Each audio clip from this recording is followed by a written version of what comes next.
Hello everyone, welcome to my TARDIS. Newly updated, renovated, tweaked out for the Minecraft 1.11.2. As you can see, you can enter the TARDIS. It basically teleports you into the interior. You can flip the switches and actually have the TARDIS dissipate with musical interlude of the TARDIS sounds, and it will vanish from one location and it will just appear in another location on a multiplayer world.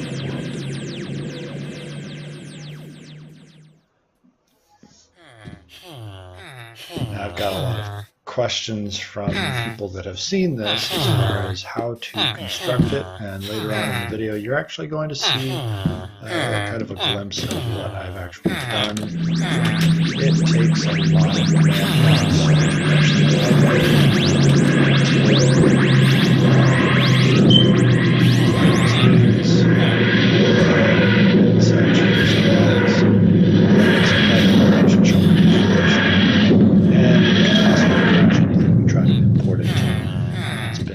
pretty painstakingly constructed.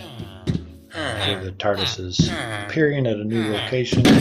Out pops the Doctor, running around, finding some mischief to get into, and off he goes.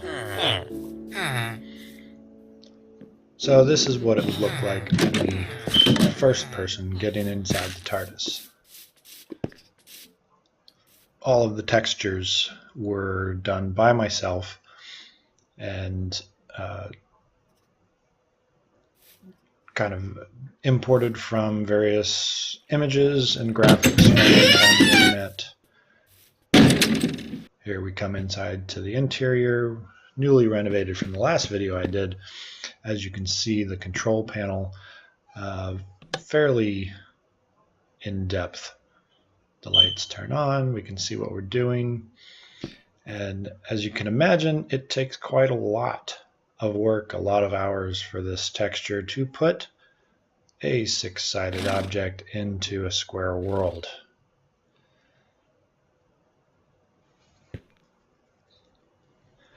We've got the time circuit. You can actually select day, night, noon, midnight, and you can flick your switch.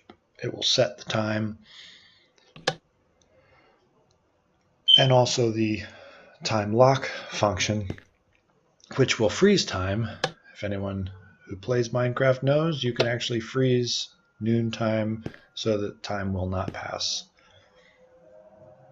Just one of the many fun little features that you have in the multiplayer universe. Now the hallway things in the actual TARDIS itself, I kind of borrowed from someone else's design, but every piece of this was actually built block by block by myself, even though I knew their kind of floor plan and design. We've got a stable, and one of the updates that I did was actually to create kind of a computer system. You could actually pull up the TARDIS computer and say we want to go to the observatory. You can just click and voila, you go zipping around the TARDIS. If you decide you don't want to be here, or you're done investigating here and you want to go over to, say, the library, we can click and zip, we go again. So as I said, there is someone who made this kind of floor plan that I did borrow their floor plan, but a lot of the features, putting the graphics in for each of the Doctors, first Doctor through the sixth Doctor, that was done by myself, importing that all into the texture pack. What is attached to this video is actually just the texture pack right now. There is no functional TARDIS, but with the textures of the TARDIS, you can actually build your own, throw some command blocks down, and have a blast. this is one of the cool features that I thought was nice about the TARDIS, because you actually use teleporting to give the illusion that you're going somewhere else and walking around in a circle. If you take a left, and then you take a left, and then you take a left, and then you take a left, you're walking around and another left, and you kind of end up at the observatory. And through the means of command blocks and teleporting, and you will see sometimes a little bit of a glitch. My computer is not top of the line, so right there you just saw a little bit of a glitch that tells you teleported. Other than that, it's fairly seamless, and on better machines, I'm pretty sure it works without those little hiccups. So let's move on back to the control center and flip some switches and see what we can do. Oh, in case anyone's wondering, here we can catch a glimpse. This is what I call my engine room. Lots of command blocks. Some redstone. I've been updating a few things with all of the Minecraft updates that have come from 1.8, 1.9, and on to the major releases. This controls all of the destinations. Every single line of command blocks in the ceiling is one destination. So every time you select a destination, it just copies these blocks into the main control center and sets all of the variables to go to the new location. And this is how you play the sound or teleport and whatnot in the main center area. So let's move on to actually traveling in the TARDIS. Again, we have Gracie's Island, and we'll pull up the computer. We're going to select a destination of Lucid Haven. It notifies you that the destination is set. The sign changes, but if we select handbrake, that's one good feature, that with the handbrake on, it's actually not going to do anything. And it will actually tell you, I have my display off, but it will tell you, hey, you need to turn the handbrake off for this to function.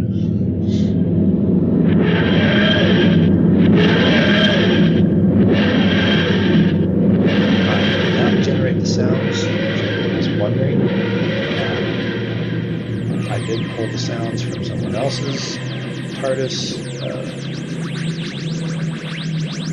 conglomerate of things, details. So these are not generated from the copy.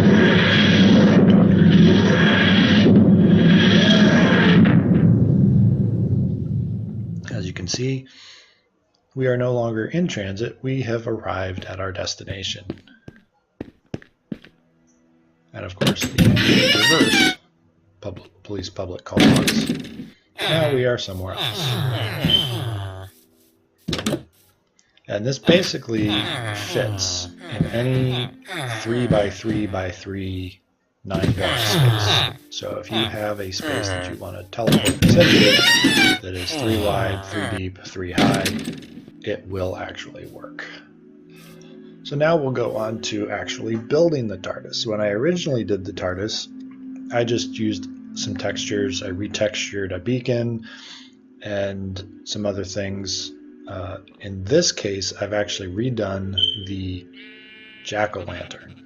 We've got cyan stained glass. I also did some lime stained glass and black stained glass, but that's just some little tweaks for the effects of the design.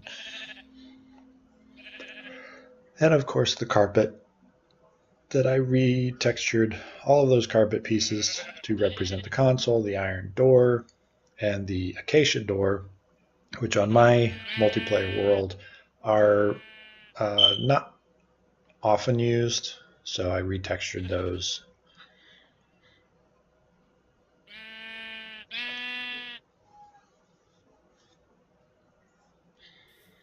So let's see. The way you build this, of course, is to place. So outside your center block on the back, you're going to place a door. That is the back side of the vacation door. We're going to use the iron door. Obviously, that is not the correct facing. So if you place a block to the side, you can actually control where the hinge is, and where the hinge is will affect how it looks. When the hinge is on one side, it will look one way. When the hinge is on the other side, it will look a totally different way. So that is the back of the TARDIS from the inside. That is one of the sides of the TARDIS. Then another side of the TARDIS, and you've got the iron doors, which actually will not open without being powered. So therefore you can't just walk up and click the side of the TARDIS and make it look silly. The TARDIS door itself, obviously, has to face the right way. This is not the right way. You do not want a white TARDIS door. But placing it on the inside will actually have it open toward the inside. The back side of the door is the white side. It's two textured. Everything is basically two textured in my entire design for this texture pack. The jack-o'-lantern, actually, because they changed all of the stuff facing north, south, east, west, you can still place jack-o'-lanterns from one direction. However, from the opposite direction, it's the blue top to the TARDIS.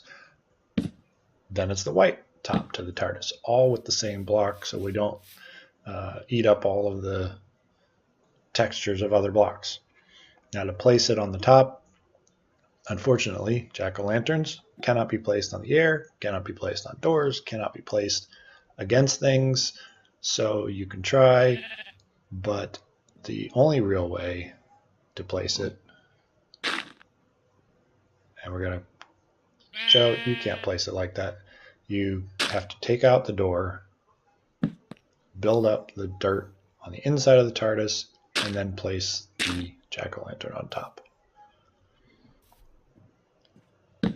Now what I do is I actually have a TARDIS that gets copied and cloned through the command blocks from one location to another. So it makes it very easy. I have a master TARDIS that just gets cloned, and I don't have to place these blocks ever again.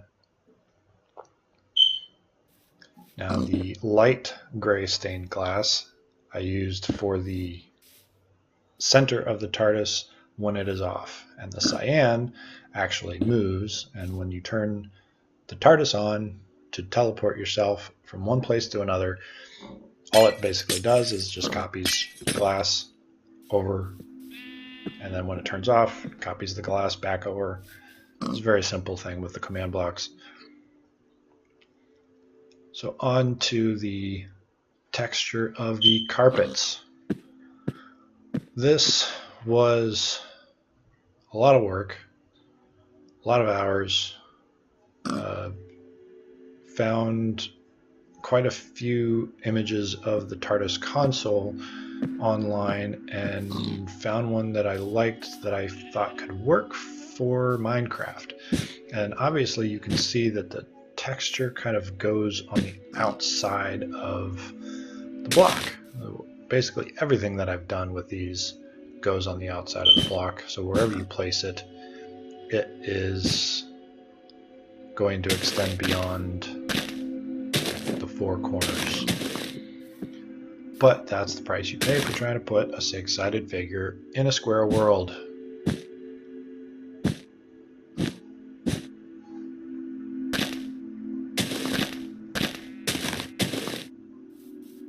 So each one of these are pretty much in order.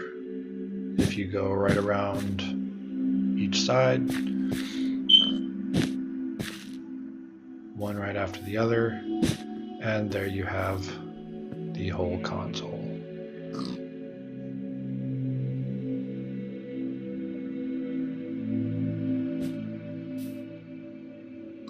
And for the sake of looks, we can just put the stained glass in the center and make it look official. Obviously you want to put this on a tabletop or some blocks in your TARDIS. But there you have it, and down in the bottom you can click on the link and download the pack. But as I said, the command blocks and actually building the TARDIS is going to be up to you. Hope you enjoyed this and have fun Minecrafting.